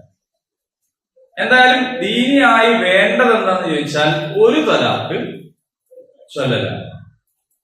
അങ്ങനെ ഒരു തലാഖ് ചൊല്ലിയാൽ അവൾ താമസിക്കേണ്ടത് അവന്റെ വീട്ടിലാണ്. അപ്പോൾ ഒരു ഭാര്യ എന്നുള്ള നിലയിൽ കൊടുത്തുകൊണ്ടിരുന്നത് ഭക്ഷണം, വസ്ത്രം പോലുള്ള സംഗതികളെല്ലാം ആ യുദ്ധകാലത്ത് എന്ത് ചെയ്യണം? അവൾക്ക് കൊടുക്കാൻ ഇവൻ ബാധ്യസ്ഥനാണ്. താമസ സൗകര്യം, ഭക്ഷണം, വസ്ത്രം, സംഗതികളൊക്കെ കൊടുക്കണം. അപ്പൊ നിങ്ങൾ ആലോചിച്ച് നോക്കൂ, ഇങ്ങനത്തെ ഒരുപാട് നടപടിക്രമം കഴിഞ്ഞ് ശുദ്ധികാലത്ത് തലാഖ് ചൊല്ലി അവന്റെ വീട്ടിൽ അവൾ കഴിയുക. അങ്ങനെയുള്ള ഇദ്ദയിൽ അവൾക്ക് അലങ്കാരങ്ങൾ അണിയാം. മരിച്ച് കഴിഞ്ഞാൽ ഇദ്ദരിക്കണ പോലല്ല. കാരണം ഈ ഇദ്ദയുടെ കാര്യം തന്നെ എന്താണ്? ഇവന് വീണ്ടും വിചാരം ഉണ്ടാകാം എന്നാണ്. അപ്പൊ ഇവൾ ഒരു കാണാൻ കോലല്ലാത്ത ഒരു കോലത്തിൽ എവിടോ പോയിട്ട് ഇരിക്കല്ല. ഇവൾക്ക് വീട്ടിനകത്ത് നല്ല നിലത്ത് തന്നെ ഇരിക്കും. അപ്പൊ ആ ഇരിക്കുന്ന സമയം 3 ശുദ്ധികാലമാണ്. 3 ശുദ്ധികാലം അവൾ അവന്റെ വീട്ടിൽ കഴിയാൻ. ഓരോ അടുത്ത് തന്നെയാണ്, ഓരോ അടുത്ത് തന്നെയാണ്. അപ്പൊ ഇവള് യുദ്ധകാലത്ത് ഇവർ തമ്മിലുള്ള ബന്ധം എന്ന് പറയുന്നത് ഒരു പ്രത്യേക തരം ബന്ധമാണ്. കാരണം അന്യാണോ എന്ന് വെച്ചാൽ അന്യല്ല, എന്നാ ഭാര്യ അതുമല്ല, ഇങ്ങനത്തെ ഒരു ബന്ധമാണ്. അപ്പൊ അവളെ സമീപിച്ചാൽ അതോടുകൂടിയിട്ട് തലാഖ് ക്യാൻസൽ. അപ്പോ ഇല്ലെങ്കിൽ ഈ ശുദ്ധികാലം കഴിയുന്നതോടുകൂടി ഒരു തലാഖായി. ഒരു തലാഖായി എന്ന് പറഞ്ഞാൽ അവൾ അവളുടെ വീട്ടിലേക്ക് പോവാണ്. അത് തമ്മിലുള്ള വിവാഹ ബന്ധം വേർപെട്ടു. അങ്ങനെ പോകുമ്പോൾ നിങ്ങൾ നല്ല നിലക്ക് പിരിച്ചയക്കണം എന്നാണ്. എന്ന് പറഞ്ഞാൽ നിങ്ങൾ ഇവിടുത്തെ മഹറേതായാലും എത്തുന്നത്. പിന്നെ നിങ്ങൾ വാങ്ങിക്കൊടുത്ത എന്തെങ്കിലും സാധനമൊക്കെ ഉണ്ടെങ്കിൽ അതൊന്നും തിരിച്ചു വയ്ക്കരുത്. അത് അവൾക്ക് കൊടുത്തു കഴിഞ്ഞ സാധനം. അതിന്റെ പുറമെ അവൾ പോകുമ്പോൾ അവളെ സന്തോഷിപ്പിക്കാൻ എന്തെങ്കിലും സംഗതികളൊക്കെ കൊടുക്കണം. അതാണ് മത്താവ്. ഇന്ന് മത്താവ് തലതിരിഞ്ഞു. കോടതിയിൽ നിന്ന് പിടിച്ചു വാങ്ങുന്ന ഇവന്റെ വീട് വിൽക്കേണ്ടി വരുന്ന സാഹചര്യമാണ്. വീട് വിറ്റിട്ടൊന്നും മതിയാവില്ല. പള്ളിയിൽ പിന്നെയും പിരിവെടുക്കേണ്ടി വരും. അങ്ങനെ പിടിച്ചു പറിച്ചു വാങ്ങുന്നതല്ല മത്താവ്. മത്താവ് എന്ന് പറയുന്നത് ഇവൻ അവൾക്ക് കൊടുക്കുന്ന സാധനം. അപ്പൊ അവൾ എന്ത് ചെയ്യുന്നു? ഇനി ഇവൾ ഗർഭിണിയാണെന്ന് വെക്കുക. അപ്പൊ പ്രസവത്തോടു കൂടി ഇത്ത കഴിയും. പ്രസവത്തോടു കൂടിയല്ല ഇത്ത കഴിയുക, പൂർണ്ണമായ പ്രസവത്തോടെ ഇത്ത കഴിയും. അല്ല, പൂർണ്ണമായ പ്രസവം എന്ന് പറഞ്ഞാൽ എന്താ? 2 കുട്ടിയുണ്ട്, ഇരട്ട കുട്ടികളാണ്. അപ്പൊ ആദ്യ ഒരു കുട്ടീനെ പ്രസവിച്ചു. രണ്ടാമത്തെ കുട്ടീനെ പ്രസവിക്കാൻ കുറഞ്ഞൊരു സമയം വ്യത്യാസം ഉണ്ടാവും. ആ രണ്ടാമത്തെ കുട്ടിനെയും പ്രസവിച്ചു കഴിഞ്ഞാലാണ് ഇത്ത കഴിയുള്ളൂ. അതെന്താ? ഒന്നാമത്തെ കുട്ടീനെ പ്രസവിച്ച ഉടനെ ഇത്ത കഴിഞ്ഞാൽ കുഴപ്പം? ഇത് കഴിയൂല, കുഴപ്പമുണ്ടായിട്ടില്ല. പൂർണ്ണമായും പ്രസവിക്കും. നിയമത്തിന്റെ ഒരു സംഗതി നിങ്ങൾ ആലോചിച്ച് നോക്കുക. 3 കഴിയണം. 4 കുട്ടികളാണ് ഗർഭപാത്രത്തിൽ, 4 പ്രസവിച്ച് കഴിയണം. അതെന്താന്ന് വെച്ചാല് ഈ പെണ്ണ് ഇരിക്കുന്നതിനിടയിൽ ഒരു തലാഖായിട്ട് അപ്പോൾ ഇരിക്കുകയാണ്, അതിനിടയിൽ ഇവൻ മരിച്ചാൽ ഇവന്റെ സ്വത്തിൽ ഇവൾക്ക് അവകാശമുണ്ട്. ഇരിക്കുന്നതിനിടയിൽ ഇവൾ മരിച്ചാൽ ഇവളുടെ സ്വത്തിൽ ഇവനും അവകാശമുണ്ട്. തലാഖ് ചൊല്ലിയിട്ട് ഇരിക്കുന്ന കാലത്ത് അവൾ മരിച്ചുപോയാൽ, തീരുന്നതിന് മുമ്പെയാണ് മരിച്ചതെങ്കിൽ അവളുടെ സ്വത്തിൽ ഇവൻ അവകാശമുണ്ട്. അവൻ മരിച്ചുപോയാൽ അവന്റെ സ്വത്തിൽ ഇവൾക്കും അവകാശമുണ്ട്. കാരണം കഴിയുന്നത് വരെ എന്താകുന്നില്ല, ബന്ധം വേർപെടുന്നില്ല. അപ്പൊ നിങ്ങൾ ആലോചിച്ച് നോക്കൂ, ഇവൾ പ്രസവിക്കുന്നതോടുകൂടി കഴിയുന്നു. പക്ഷേ ഇവൾക്ക് 2 കുട്ടികൾ പള്ളയിലുണ്ട്. ഒന്നിനെ പ്രസവിച്ചു, അടുത്തതിനെ പ്രസവിക്കുന്നതിന്റെ ഇടയ്ക്ക് ഇയാൾ മരിച്ചുപോയാല്, അടുത്തതിനെ പ്രസവിക്കുന്നതിന് മുമ്പാണ് ഇയാൾ മരിക്കുന്നതെങ്കിൽ ആ സ്വത്ത് ഇവൾക്ക് കിട്ടും. പ്രസവം പൂർണ്ണമായ ശേഷമാണെങ്കിൽ ഇവൾ കിട്ടൂല. നിയമം എന്ന് പറയുമ്പോൾ നിയമമാണ്, അത് പിന്നെ ബുദ്ധിമുട്ടുണ്ടാവാൻ പാടില്ല, കൃത്യമാണ് നിയമം. അതുകൊണ്ടാണ് പൂർണ്ണമായും പ്രസവിക്കുക എന്ന് പറയുന്നത്. നമ്മൾ സാധാരണ പ്രസവിക്കാന്നല്ലേ പറയുള്ളൂ, ഈ പൂർണ്ണമായ പ്രസവം. അപ്പോ കാലത്ത് ഇവൻ മരിച്ചാൽ ഇവൾക്കും, ഇവൾ മരിച്ചാൽ ഇപ്പൊ ഒരു 4 പെണ്ണുള്ള ഒരാളാണ് ചെയ്യുന്നത്. 4 വരെ കെട്ടാലോ? ഇതൊരു പുതിയ അറിവ? നിങ്ങളെ സമ്മതമാണോ? സമ്മതമാണോ? അപ്പൊ 4 എടുക്കാം. ഈ 4 കെട്ടിയതിൽ ഒന്നിനെയാണ് തലാഖില്ലേന്ന് വിചാരിക്കുക. കഴിയുന്നതിന്റെ ഇടയ്ക്ക് ഇയാൾക്ക് വേറെ കല്യാണിക്കാൻ പാടില്ല. കഴിഞ്ഞാലേ എന്ത് ചെയ്യാൻ പറ്റുള്ളൂ, കേട്ടോ. ഇല്ലെങ്കിൽ അത് 5ാമത്തതായിട്ട് എണ്ണ പോകും. കഴിഞ്ഞാൽ അപ്പം എന്തായി, 3 എണ്ണായി. അപ്പൊ ഒന്നുകൂടി വേണമെങ്കിൽ. അപ്പോ ഇങ്ങനെ ഒരു തലാഖ് ചൊല്ലി കാലം കഴിഞ്ഞു, അവൾക്ക് വേറെ വിവാഹം ആലോചിക്കാം. കഴിഞ്ഞാൽ അവൾക്ക് വേറെ വിവാഹം ആലോചിക്കാം. നമ്മുടെ നാട്ടിലെ ഒരു തെറ്റിദ്ധാരണ പല ആൾക്കാർക്കും ഉള്ളത്, 3 ചൊല്ലിയാലല്ലേ വേറെ കല്യാണം ആലോചിക്കാന്നാണ്. അങ്ങനല്ല. അതുകൊണ്ടാണ് ആദ്യം തന്നെ 3 അങ്ങ് ചൊല്ലിയിട്ട്, ഇപ്പൊ ഇവിടെ മുത്തലാഖ് നിരോധിച്ചോട് കൂടിയിട്ട് പിന്നെ 3 ഡേറ്റ് ഇട്ടിട്ട് എന്തിനങ്ങനെ ചെയ്യേണ്ട കാര്യമില്ല. കാരണം എന്താണ്, ഒരു തലാഖിൽ തന്നെ ബന്ധം വേർപെട്ടു. പിന്നെ ഇവൾക്ക് വേറെ വിവാഹം ആലോചിക്കാവുന്നതാണ്, ഇവനും വേറെ വിവാഹം ആലോചിക്കാവുന്നതാണ്. ഇവന് വേറെ പെണ്ണില്ലെങ്കിൽ അല്ലാതെ തന്നെ വിവാഹം ആലോചിക്കാം, കഴിയാൻ തന്നെ. അതല്ല, ഇപ്പറഞ്ഞ പോലെ 4 പെണ്ണുള്ള ഒരാളാണെങ്കിൽ കഴിഞ്ഞതിന്റെ ശേഷം അവനും പറ്റും, അവളുടെ കഴിഞ്ഞതിന്റെ ശേഷം. അല്ല, അവന് വേറെ പെണ്ണൊന്നുമില്ല, അല്ലെങ്കിൽ 3 പെണ്ണുള്ളൂ എങ്കിൽ ഇവളുടെ കഴിയാനും കാത്തിക്കേണ്ട കാര്യം ഇല്ല. അപ്പോൾ അവനും വേറെ കല്യാണം കഴിക്കാം, ഇവൾക്കും വേറെ കല്യാണം കഴിക്കാം. ഇനി ഇവളെ തന്നെ അവന് കല്യാണം കഴിക്കാം. മനസ്സിലാവാത്തവർക്ക് വെച്ച് നിങ്ങൾ പറയണം. ഈ ആള് എക്സ് എന്ന് പറയുന്ന ആള് വൈ എന്ന് പറയുന്ന പെണ്ണിനെ തലാഖ് 3 ശുദ്ധികാലം കഴിഞ്ഞു, കഴിഞ്ഞു, വിവാഹബന്ധം വേർപെട്ടു. അങ്ങനെ ഓളതായിട്ട് ജീവിക്കുന്നു, ഓനോനായിട്ട് ജീവിക്കുന്നു. ഓക്ക് വേറെ വിവാഹാലോചനയൊക്കെ തുടങ്ങിയിട്ടുണ്ട്.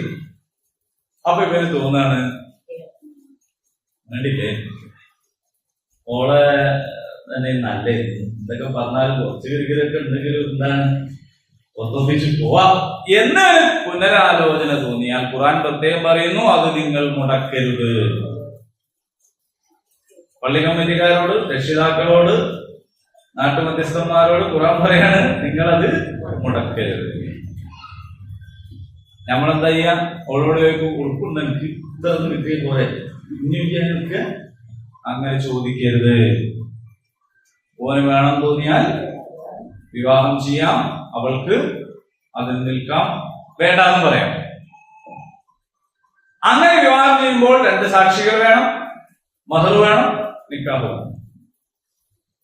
അങ്ങനെ ഇവളെ വിവാഹം ചെയ്ത് കഴിഞ്ഞാൽ പിന്നെ അയാളുടെ കയ്യിൽ എത്ര തലാഖാണ് ബാക്കിയുള്ളത്? 2 തലാഖ് ബാക്കിയുണ്ട്. കാരണം ഒന്ന് കഴിഞ്ഞല്ലോ. അതേസമയം ഇവളെ തലാക്ക് ചൊല്ലി അയച്ചതിന്റെ ശേഷം അവളെ കല്യാണം കഴിഞ്ഞു വിചാരിക്കുക വേറൊരാൾ വെച്ച്, എന്നിട്ട് അയാൾ ഒഴിവാക്കുകയോ അല്ലെങ്കിൽ അയാൾ മരിച്ചു പോവുകയോ ചെയ്താൽ അവളുടെ ഇദ്ദ കഴിഞ്ഞിട്ട് ഇവനെ കല്യാണം കഴിക്കാം. അങ്ങനെ കല്യാണം കഴിക്കുമ്പോൾ അവന്റെ കയ്യിൽ വീണ്ടും 3 തലാക്ക് ബാക്കിയുണ്ട്. മനസ്സിലായോ? ആദ്യത്തെ കല്യാണം പോലെ ആയി. വേറെ ആൾ കല്യാണം കഴിക്കുന്നതിന് മുന്നേ ആണ് ഇയാൾ എന്നെ കല്യാണം കഴിച്ചെങ്കിൽ പിന്നെ 2 തലാക്കുകളുണ്ട്. നിങ്ങൾ യാതൊരു മെനക്കെടണ്ട. അങ്ങനെ ഒരു സാഹചര്യം വരുന്ന സമയത്ത് ബന്ധപ്പെട്ട ആളെടുത്ത് പോയാൽ മതി. പക്ഷെ പോകണം, അതിനാണിത് പറയുന്നത്. മനസ്സിലായോ? ഈ കാര്യങ്ങൾ നമ്മള് വാശിപ്പുറത്തും ദേഷ്യം പിടിച്ചിട്ടും നമ്മളൊരു ഈഗോന്റെ മുകളിലും എന്തല്ലോ ചെയ്യരുത്. ഈ ക്ലാസ് അതിനാണ്. അതായത് ഇതിന് ചില നിയമങ്ങളുണ്ട്. ആ നിയമങ്ങൾ തെറ്റിച്ചാൽ അള്ളാഹു നമ്മുടെ കൂടെ ഉണ്ടാവില്ല. ഇത് അള്ളാഹുവിന്റെ അതിരുകളാണ്, അവൻ ഉണ്ടാക്കിയ വിധിയാണ്. നിങ്ങൾ എന്നെ വിളിച്ചു പോയിരുന്നോളി, പിന്നെ ബാക്കി നിങ്ങൾ ഇഷ്ടമുള്ളവർ ചെയ്തോളി എന്നുള്ളതല്ല രീതി. അപ്പൊ വളരെ കണിശമായും കൃത്യമായും ഉള്ള നിയമങ്ങളുണ്ട്. ആ നിയമങ്ങൾ അനുസരിച്ചേ ചെയ്യാവൂ.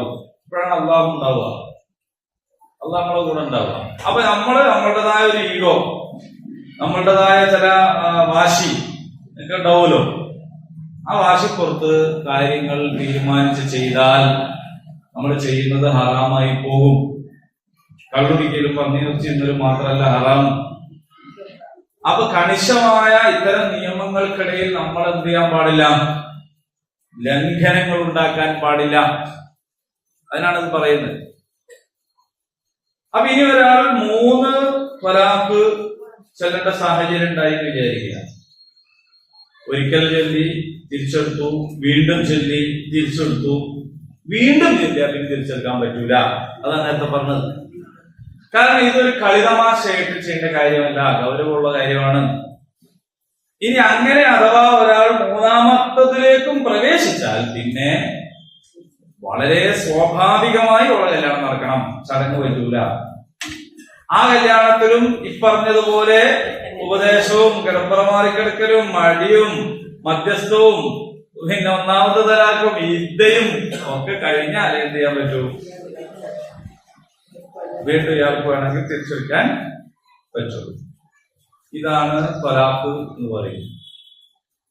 അപ്പൊ ശുദ്ധികാലത്തല്ലാതെ ഒരാൾ തലാഖ് ചൊല്ലിയാൽ അത് എന്തല്ല, നല്ല തലാഖല്ല, പക്ഷെ തലാഖാവും. തലാഖായി തിരിച്ചെടുക്കാൻ പറ്റുന്ന സമയത്താണെങ്കിൽ. അപ്പൊ നിങ്ങളെന്തോ ചോദിച്ചല്ലോ 2 തലാഖ് എന്താ പറഞ്ഞത്? നിങ്ങൾ നേരത്തെ ചോദിച്ചത് എന്താണ്? ബാഹിനായ അത് ചോദിക്കുന്നോടി.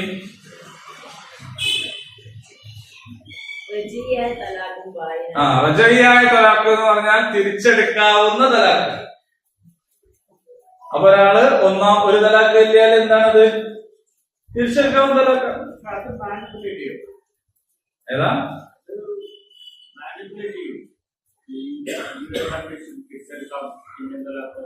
അതെ, അത് അറബികൾ ആവർത്തിച്ചു, അത് ഇസ്ലാം നിയന്ത്രിച്ചു. അങ്ങനെ പറ്റൂല. ത്വലാഖ് മർറതാൻ, അതാണ് ആയത്ത്.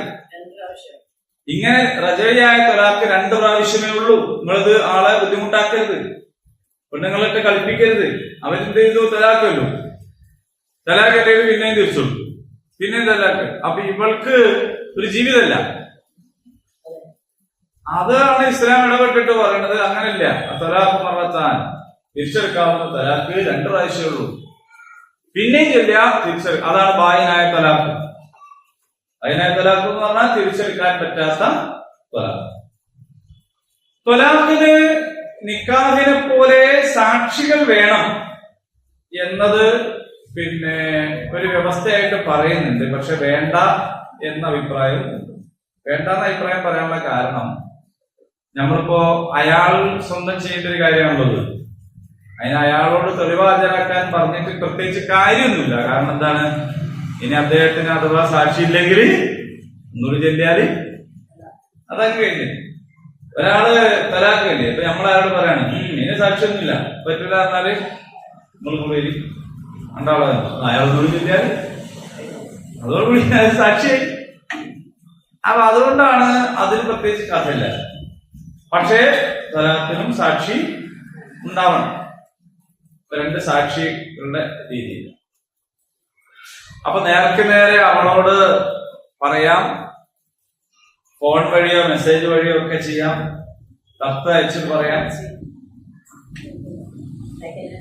ഇവന്റെ വീട്ടിൽ ഇവള് നിക്കണം എന്ന് പറഞ്ഞല്ലോ, അത് തലാഖിന് മുമ്പേ എന്റെ ഓന്റെ വീട്ടിലാണെങ്കിലല്ലേ. നമ്മളെ ടൗണിലൊക്കെ പെണ്ണിന്റെ വീട്ടിലാണ് കല്യാണം കഴിഞ്ഞ മുതലേ നിൽക്കുന്നത്. അപ്പൊ തലാഖില്ല പിന്നെ എന്ത് ചെയ്യും? തലാഖില്ല കഴിഞ്ഞാൽ പിന്നെ പിയാപ്പിളാള് നിർത്തുവോ? ഓളോളം വരെ തന്നെ ആയിരിക്കും ഉണ്ടാവും. അതേസമയം സാധാരണ നിലയിൽ ഭർത്താവിന്റെ വീട്ടിലാണ് ഭാര്യ നിൽക്കേണ്ടത്. അപ്പോഴാണ് തലാഖ് ചൊല്ലിയാൽ എന്ത് ചെയ്യാൻ പറ്റുള്ളൂ? അടുത്ത് നിൽക്കാൻ പറ്റുള്ളൂ. ഇവനെ ഓള വീട്ടിലാണ് കല്യാണം മുതൽ നിൽക്കണമെങ്കിൽ പിന്നെ തലാഖ് ചൊല്ലിയാൽ പിയാപ്പിളാറുകൾ നിർത്തും. അത് വേറൊരു സിസ്റ്റം. ശരി, ഇത്രയുമാണ് നമ്മുടെ തൊലാഖുമായിട്ട് ബന്ധപ്പെട്ടുള്ളത്. പിന്നെ നേരത്തെ പറഞ്ഞ പോലെ ഉണ്ട്, ഫസ്റ്റ് ഉണ്ട് അല്ലെ, ഇത്തരം സംഗതികളൊക്കെ വേറെ നിയമങ്ങളാണ്. തൊലാഖിലോ എന്ന് പറഞ്ഞാൽ തന്നെ എന്താണ്? പെണ്ണ് പുരുഷന് പ്രതിഫലം കൊടുത്ത് പിരിയുന്നതിനാണ്. ഓനെ ഒഴിവാകാൻ താല്പര്യമില്ല, ഓൾക്ക് ഒഴിവാകാം. അപ്പൊ ഓളവനോട് പറയുമ്പോ സ്വാഭാവികമായിട്ടും ഓൻ പറയും ഞാൻ എന്ത് ചെയ്യില്ല, ഒഴിവാക്കൂല. കാരണം എനിക്കിനിപ്പോ പിന്നെ ഞാനക്ക് തന്നെ മാറുന്നു, കല്യാണമൊക്കെ നടത്തി, അതിന് വലിയ ചെലവാണ്, ഈ വേറെ കൊണ്ടിട്ടാണ് എന്റെ അടുത്ത് മാറാനുള്ള പൈസയൊന്നുമില്ല എന്ന് പറയുമ്പോ ഓള് പറയാണ് നിങ്ങളെന്ന് ഒഴിവായി തന്നാൽ എനിക്ക് മാറേണ്ട പൈസ കല്യാണം എന്ത് വേണമെങ്കിൽ ഞാൻ തരാം എന്നുള്ളൂ. അപ്പോ ഓള് ഓനെ അങ്ങോട്ട് കൊടുത്തിട്ട് അതിനാണ് കൊടുക്കുന്നത്. ഈ ഹുൽഇൽ ഒഴികെ ബാക്കി വിവാഹമോചനത്തിലൊക്കെ പെണ്ണിനാണ് പൈസ. പെണ്ണിന് പൈസ കിട്ടുന്ന സംഗതിയാണ്, തലാഖാണെങ്കിലും മറ്റു സംഗതിയാണെങ്കിലും ഒക്കെ. അപ്പോ ഇവൾക്ക് മത്താൽ കിട്ടും, വിഭവങ്ങളൊക്കെ കിട്ടുന്ന ഒരു സംഗതി. പരസ്പര ധാരണയിൽ അത് പെടുത്തിയാൽ മതി, ഭാരതത്തിൽ ധാരണയിൽപ്പെടുത്തിയാൽ മതി. പരസ്പര ധാരണയാണ്. ആ ധാരണയിൽ അതുണ്ടായാൽ മതി. ആ പരസ്പര ധാരണയാണ്, അതൊരു സംഘർഷമല്ല. ഇതിലൊന്നും സംഘർഷമല്ല. സംഘർഷം നമ്മൾ ഉണ്ടാക്കുന്നതാണ്. വളരെ മാന്യമായിട്ടാണ് പിരിയാൻ പറഞ്ഞത്, മാറും. കാരണം രണ്ടാളുകൾ തമ്മിൽ യോജിക്കുന്നില്ല, എന്ത് ചെയ്യും? നേരത്തെ പറഞ്ഞ ഉദാഹരണത്തിലേക്ക് വരികയാണെങ്കിൽ നമ്മള് പല്ല് കുറച്ച് ഡോക്ടറെ നമ്മൾ തല്ലൂലല്ലോ, ഫീസ് കൊടുക്കുക.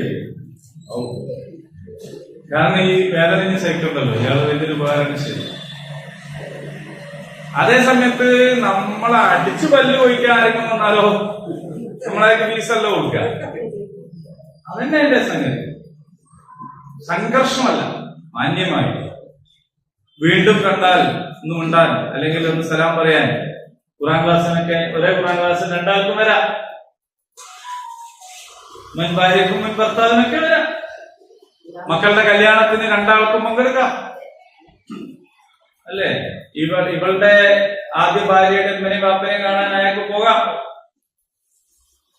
അല്ലെങ്കിൽ ആദ്യ ഭർത്താവിന്റെ ഉമ്മനെയും വാപ്പനെയും കാണാൻ പോകാം, അങ്ങോട്ടും ഇങ്ങോട്ടും പോയി വരികയൊക്കെ ചെയ്യാം.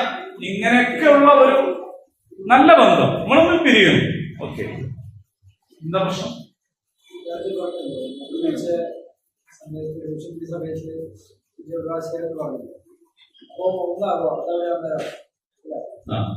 അതായത് പിന്നെ നടന്നമാക്കി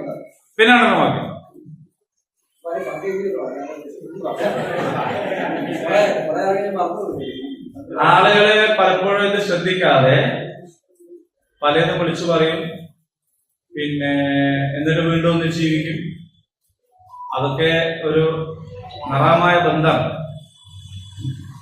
കാരണം ഇതിനൊക്കെ ഇസ്ലാം ഇതിനൊക്കെ ഒരു ഗൗരവത്തിലാണ് കാണുന്നത്. കുട്ടികളെ വെച്ചല്ല ഇതിനെ കാണുന്നത്. നിയ്യത്തില്ലാതെ ചെയ്യാന്ന് പറയുന്നതിന്റെ കൺഫ്യൂഷൻ ഒന്നുമില്ല ഇതിൽ.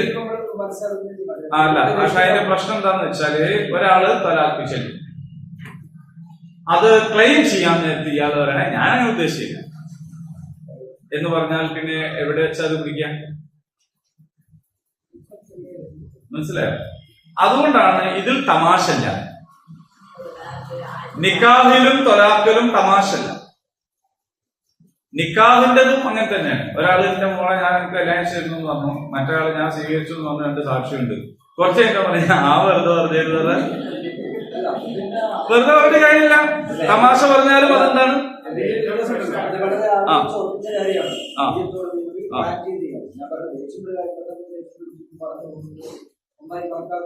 അതൊന്നും കണക്കാക്കും. അതുകൊണ്ടാ വെച്ചാൽ സൂക്ഷിക്കണം. കാരണം എന്താണെന്നറിയോ, ഒരു വാക്കിലാണല്ലോ നമ്മുടെ ബന്ധം. നിങ്ങൾ മനസ്സിലാക്കേണ്ടത്, ഇയാള് ദേഷ്യം പിടിച്ചിട്ട് തലാക്ക് മാത്രമല്ലല്ലോ പിന്നെ പറയാം. ഇയാൾക്ക് ദേഷ്യം പിടിച്ച് ഇയാളെ മോളെ വേറെ ഒരുത്തനോട് ദേഷ്യം പിടിച്ചിട്ടോ കള്ളുടിച്ചിട്ടോ പറയാലോ. കള്ളുടിച്ച് ബസ് സ്റ്റാൻഡിൽ നിൽക്കുകയാണ്. അപ്പൊ അന്നേരം ഒരുത്തം വരുന്നു. അപ്പൊ അവനോട് എന്റെ മോളെ കെട്ടിച്ചെന്ന് പറഞ്ഞാൽ ഓ ആയിക്കോട്ടെ എന്ന് പറഞ്ഞാല്, അപ്പൊ വാക്കിൽ തന്നെയാണ് ഇത് പ്രധാനം. വാക്കിന്റെ വിലയാണ് നിക്കാഹിന്റെയും തലാഖിന്റെയും വലിയ പാഠം. നാവ് നന്നായിട്ട് ഉപയോഗിക്കണം. അതെ, അത് ശ്രദ്ധിക്കേണ്ട കാര്യമാണ്.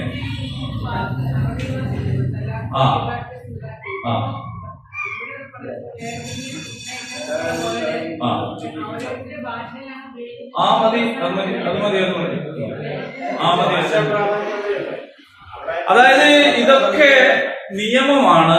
ഈ നിയമം അനുസരിച്ചാണ് പോകേണ്ടത്. ഈ നിയമം അനുസരിച്ച് പോകുന്നവർക്കാണ് ഇസ്ലാമിക ശരീരത്തെ അംഗീകരിക്കാന്ന് പറയുന്നത്. തലാഖിന്റെ വാക്ക് വളരെ ഗുരുതരമാണ്.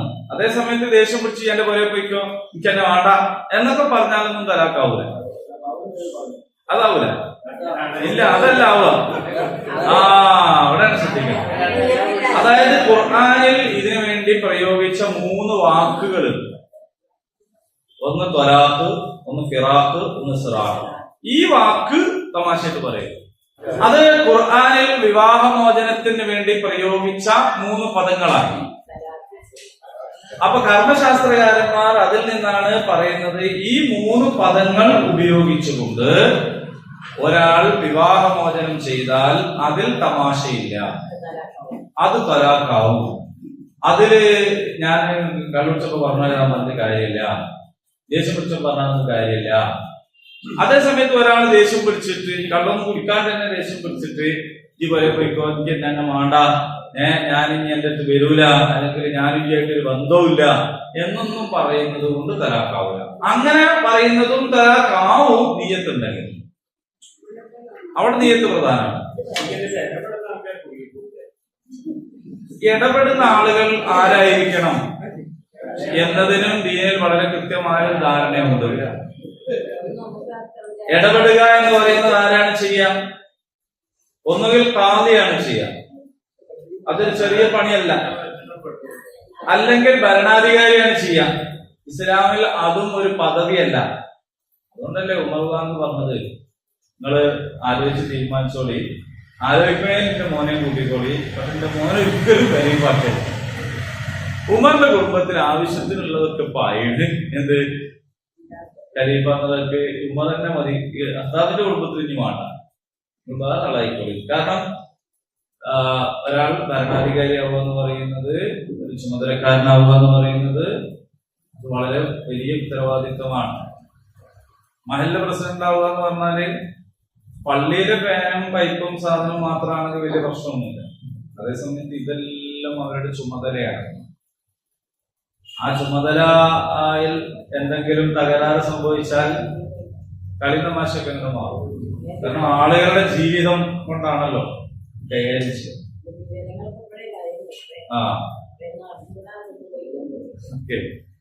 അറിഞ്ഞുകൂടാന്നുള്ളത് എന്തല്ല, നിയമത്തില് എക്സ്ക്യൂസ്. ഒരു ഒരുത്തെ ഹെൽമെറ്റ് ഒക്കെ കണ്ടു പിടിച്ച്, എനിക്ക് അറിഞ്ഞൂടെ സാറേ, അതിപ്പോ ഈ ഹെൽമെറ്റിന്റെ പരിപാടി ശരി എനിക്ക് അറിയില്ലല്ലോ, എന്താ ചോദിക്കും. അങ്ങനെയാ അറിയൽ ആരെ ബാധ്യതയാണ്? അല്ലാത്ത വണ്ടി പിടിക്കരുത്. അപ്പൊ അതുകൊണ്ട് അറിവില്ല എന്നുള്ളത് ഇന്ന് എക്സ്ക്യൂസാണ്. നിങ്ങൾ പഠിക്കുക വേണ്ടത്. നിങ്ങൾ ഇതിലൊക്കെ മനസ്സിലാക്കേണ്ടത് കല്യാണം കഴിക്കുന്ന കുട്ടികളെ വിളിച്ചിട്ട് വിവാഹ ജീവിതത്തെ കുറിച്ചും പരസ്പരം പറയേണ്ടതിനെ കുറിച്ചൊക്കെ വളരെ കൃത്യമായിട്ട് പഠിപ്പിച്ചു. അതൊരു ക്ലാസ് എടുത്തിട്ട് ഏതോ കൗൺസിലർ കൊണ്ടുവന്നിട്ട് ഒരു കൃത്യമായിട്ട് അവർക്ക് കോഴ്സ് നടത്തി പഠിപ്പിച്ചു. എന്തൊക്കെ പറയാം, എന്തൊക്കെ പറഞ്ഞൂടാ, എന്തൊക്കെ ചെയ്യാം, എന്തൊക്കെ ചെയ്തുകൂടാ.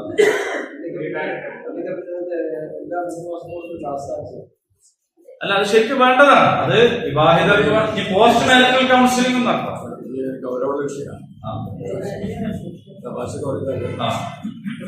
വളരെ ഗൗരവപ്പെട്ട വിഷയം. ചില ബന്ധങ്ങൾ ആലോചിച്ച് നോക്കൂ.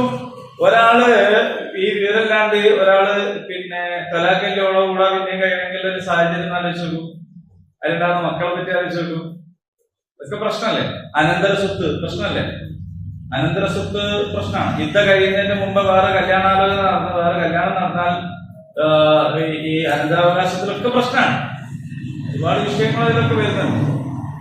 അപ്പൊ അതൊക്കെ പഠിക്കാനാണ് വേണ്ടത്. അത് പഠിച്ച് തന്നെ ചെയ്യണം. ഇതേപോലെ തന്നെയുള്ള വിഷയമാണ് അനന്തരാവകാശ നയം. മനുഷ്യന്മാരതും വെച്ചിട്ട് തോന്നിയ കളി കളിക്കുക. അപ്പൊ അതിലും വരുന്ന പ്രശ്നങ്ങളുണ്ട്. ഈ മഹർ ആർക്ക് അവകാശപ്പെട്ടതാണ്? മഹർ പെണ്ണിന് അവകാശം. തിരിച്ചു കൊടുക്കുന്ന പെണ്ണിന് അവകാശപ്പെട്ടതാണ് മഹർ. പെണ്ണ് മഹർ പെണ്ണിന് കിട്ടിയ മഹറാണ്. വലിയ എന്നുള്ളതല്ല, പെണ്ണിന്. അത് പിന്നെ ഓളെ സ്വത്ത് ഓൾക്ക് ചെയ്യും. ഓൾക്കിപ്പോ ഒരു സ്വത്ത് കിട്ടി, 10 പവന് ഓൾക്ക് കിട്ടി.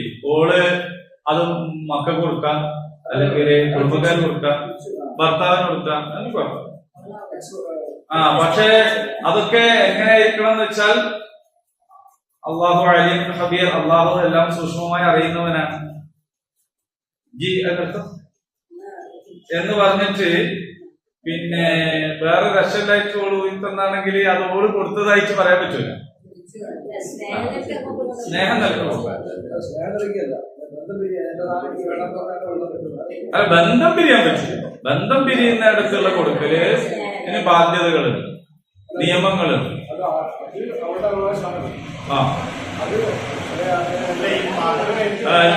എന്താണ് ക്ലിയർ ആയിട്ട്?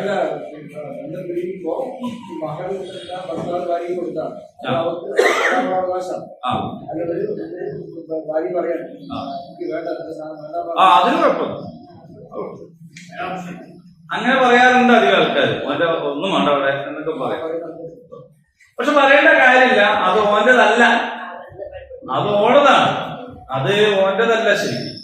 അപ്പൊ ഓന്റെതൊന്നും വേണ്ടാന്ന് പറയേണ്ട ആവശ്യമില്ല. അള്ളാഹു അനുഗ്രഹിക്കുമാറാകട്ടെ. ഉപകാരപ്രദമായ വിജ്ഞാനം അള്ളാഹു വർദ്ധിപ്പിച്ചിരുമാറാകട്ടെ. സുബ്ഹാനല്ലാഹി വബിഹംദിഹി ഹസന വഫിൽ ആഖിറതി ഹസനത്തും വഖിനാ അദാബന്നാർ. ആമീൻ. അൽഹംദുലില്ലാഹി.